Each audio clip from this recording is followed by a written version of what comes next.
Welcome back to Supercar, the channel where we dive deep into the cars you love and the ones you're about to love. Today, we're getting our hands dirty with a brand new model that's making waves, the Dacia Bigster.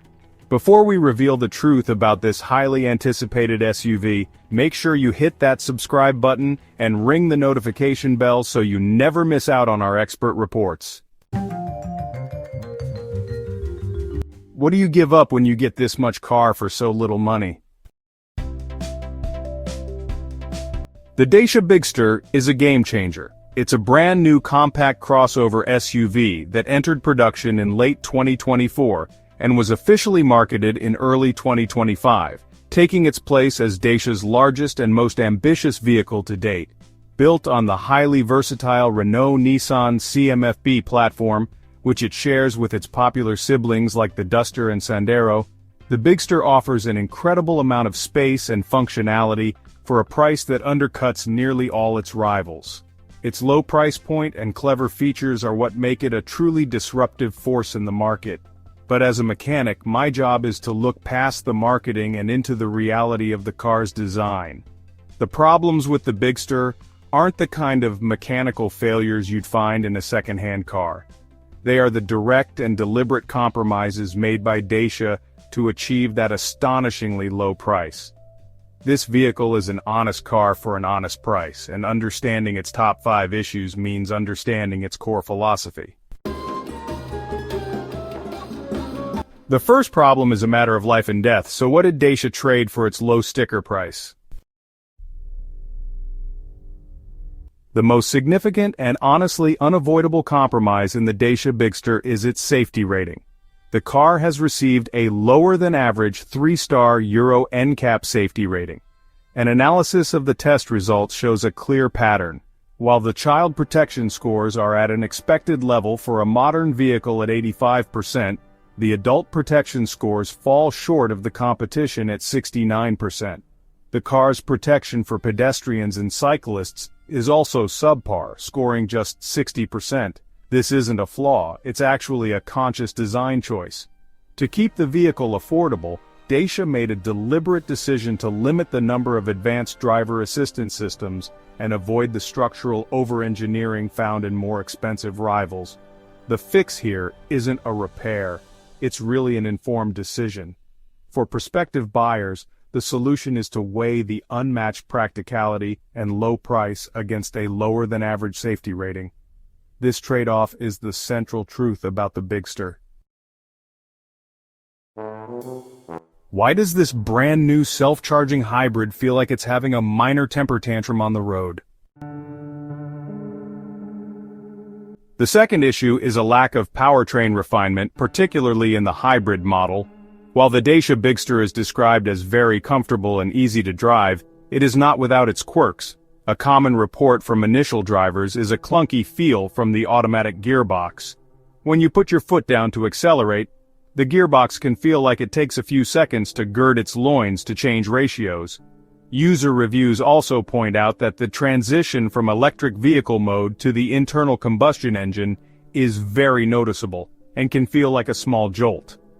Additionally, on the motorway, drivers report that the cabin is not as quiet as more expensive rivals like the Nissan Qashqai, with noticeable wind noise at cruising speeds.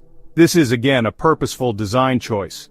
The powertrain is not engineered for performance or seamless smoothness. It is optimized for efficiency and impressive fuel economy. The fix for this issue is to adjust your driving style.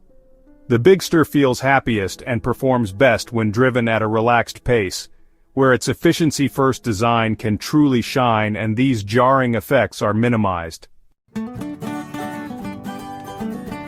You've heard that the interior feels cheap, but what if I told you that's not a problem at all?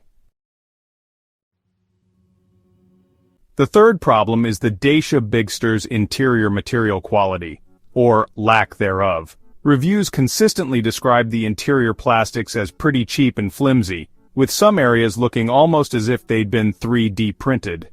This can result in a car that feels somewhat insubstantial. The Dacia Duster's history with interior scuffs and damage also raises concerns about long-term wear. However, this perceived flaw is a deliberate design philosophy that prioritizes durability over luxury. The plastics, while hard to the touch, are also described as hard-wearing and are specifically chosen for their resistance to the wear and tear of daily family life. On the top-spec extreme trim, this functional design is taken further with washable upholstery and rubber floor mats that are perfect for messy kids or muddy adventures. The fix is a simple change in perspective. Rather than seeing cheap plastics as a deficit, you should see them as a sign that the car is built to be a workhorse, a functional tool that doesn't demand to be babied and can withstand a life of use. Why is this brand new car with a touchscreen making a driver feel like they're in a confusing mess? For our fourth issue, we look at the ergonomic quirks and user interface frustrations. A brand new car should feel intuitive, but the Bigster can be a bit of a challenge for a new owner. User reviews mention that the multimedia controls, particularly the volume button on the touchscreen, feel like an afterthought, with their placement behind the steering wheel being odd. The unique gear shifter with its separate park button can also feel strange to someone coming from a different vehicle. Additionally, the car's parking sensors are described as being a bit dramatic, screaming danger, even for minor obstacles. This isn't a fault, it's a consequence of Dacia's focus on core functionality. The car provides easy-to-use physical climate controls and a functional, not fancy, infotainment system.